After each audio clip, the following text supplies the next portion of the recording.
Japan is truly a food paradise. But here is the funny thing. Even with all that incredible food, a lot of travelers still struggle to eat well in Japan. Some restaurants need reservations weeks in advance. Some don't accept kids at all. And many places have their own dining rules that no one really explains to you. Today, I want to walk you through a simple filtering logic to choose restaurants in Japan.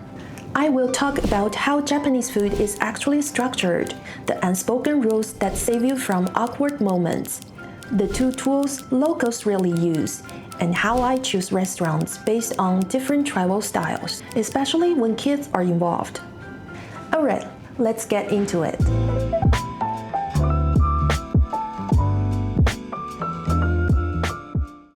One big reason people feel overwhelmed in Japan is honestly too many choices. Japanese cuisine is usually divided into three main categories. Washoku, traditional Japanese food, think sushi, tempura, kaiseki, soba, and udon. Roshoku, Western food adapted over time in Japan. Hamburger steak, tonkatsu, omurice. This category is incredibly popular, and honestly, kids usually love it. Chuka, Japanese-style Chinese food, fried rice, ramen, gyoza, heavier, saltier, more filling. Now, in real life, if you are actually walking around Tokyo or browsing the Google Maps, restaurants get even more specific. Noodle shops, ramen, soba, udon, affordable, fast, everywhere. Just keep in mind, most broths are pork or fish-based, so they're not ideal for vegetarians, halal travelers, or certain allergies. Yakiniku, yakitori, harumon, Japanese barbecue, often focusing on wagyu, chicken, or offal. Nabe spots, Japanese hot pot, shabu-shabu, sukiyaki, regional one-pot dishes, great for groups and colder weather. Izakaya, Japanese taverns. These are where locals go after work for drinks and shared plates. Casual, lively, and very social. Everyday local eats. Teishoku set meals, bento, cafeterias, curry houses. This is what people actually eat day to day. Last October, I took my 3-year-old to Tokyo. In just 5 days, I tried my best to let him experience as much variety as possible. Traditional Japanese food, yakiniku, seafood, teishoku, unagi rice balls, even a university cafeteria and Shinkansen bento. That kind of range is only possible in a place with such a deep food culture, and it's absolutely worth planning for.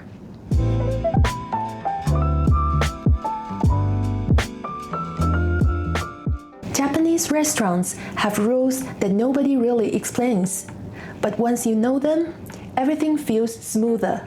First, unless it's fast food or a ramen shop, don't seat yourself. Wait to be guided. Staff will usually ask if you have a reservation and how many people. Second, izakaya seating fees, called otoshi. If a small dish shows up before you order, it's not free. It's a seating charge. Third, drinks are expected at izakaya. These places are more about drinking than eating. Everyone is usually expected to order at least one drink, alcohol or soft drink. When ordering, raise your hand and say "sumimasen," which means "excuse me" in Japanese. Or you can press the button if there is one. No English menu? Translation apps work just fine. For paying, you can call the staff by saying "sumimasen." Crossing your index fingers into an X works as well. Or you can bring the small check holder to the register. Ramen shops are different. Usually, you buy a ticket from a vending machine first, then you sit down.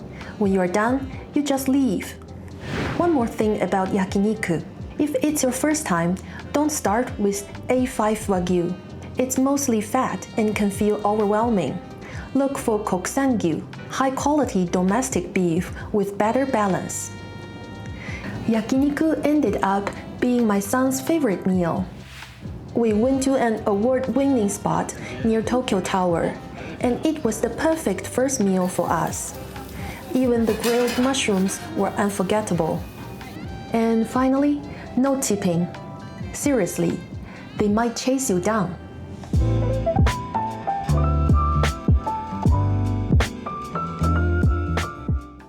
When I travel in Japan, I mainly use two apps. The first one is, of course, Google Maps. It's simple, it's reliable, and it works everywhere. I check ratings, opening hours, menus, and whether reservations are required. And one small tip, I always look at the number of views. A slightly lower rating with many views is often more trustworthy. But the app locals really rely on is Tabelog. Tabelog's rating system is very conservative. A 3.0 is normal. A 3.5 is already good. Anything above 4.0 is considered top-tiered. So don't panic when the numbers look low. What I personally do is using Tabelog to narrow things down by area, food type, budget, and whether kids are welcome. And then I look for places that are either award-winning or long-established. Tabelog runs official restaurant award every year based on long-term reviews and consistency. If a restaurant has a reward badge, it's usually very solid, even though the rating is not very high. That's how I avoid bad meals without over-planning. Thanks to this system, I've found reliable taishuk spots near Tokyo Station, great farm-to-table restaurants in Ginza, and even a robot cafe I probably wouldn't have discovered otherwise. I will link Tabelog and their award pages below so you can explore before your trip.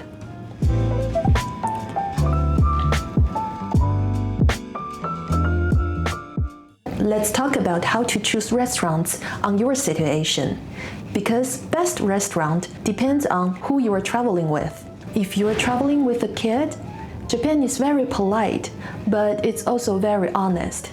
Many restaurants clearly state that they don't accept young children, especially places with scenic views, tasting menus, or counter seating. Small izakaya or yakitori bars can be tight, noisy, and sometimes unsafe for kids. Even if they don't say no, it can be stressful for everyone. What usually works better are conveyor belt sushi, taishuk restaurants inside malls and stations, and family-friendly chains like Saizeriya. They are predictable, spacious, and nobody gives you side eyes if your kid drops a spoon. That said, special experiences are possible with kids. You just need to choose the settings. We once booked a high-end crab restaurant in Tokyo's Skytree.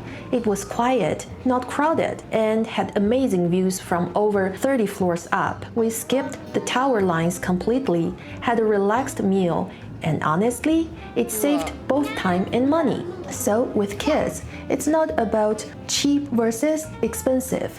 It's about environment. If you are a vegetarian or have food allergies, Japan can be surprisingly tricky.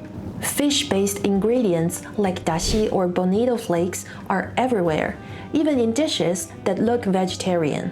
And many restaurants don't customize dishes easily, not because they're unfriendly, but because recipes are standardized. So the safer options include shoujin ryori, tofu-based dishes, vegetable tempura, and soba, but always check the broth. If allergies are serious, I highly recommend printing an allergy card in Japanese. Showing it in the busy restaurant is way more easier than explaining. If you are traveling with higher budget, for Michelin and high-end restaurant, planning ahead really matters. Some of the most famous places don't accept walk-ins, and some require reservations months in advance. A few even prefer referrals. In these cases, reservation platform is your best friend. If you are on a budget, Japan is actually very kind to budget travelers. Convenience stores like 7-Eleven, Family Mart, and Lawson are reliable for full meals. Beef ball chains, curry shops, ramen, and casual sushi places often offer satisfying meals for 500 to 1,000 yen. One of my favorite tricks is department store basement, depachika in Japanese. Right before closing, you will see discounts on bento, sushi, and desserts. If you are short on time and energy, eat off-peak whenever you can. Late lunch and early dinner makes a huge difference. If a restaurant is famous, check if it has multiple branches. The quality is often very consistent, and don't ignore airport restaurants. We had one of our best unagi meals at Haneda Airport. No waiting, fresh grilling, and zero stress before a flight. Sometimes, the easiest option is also the smartest one.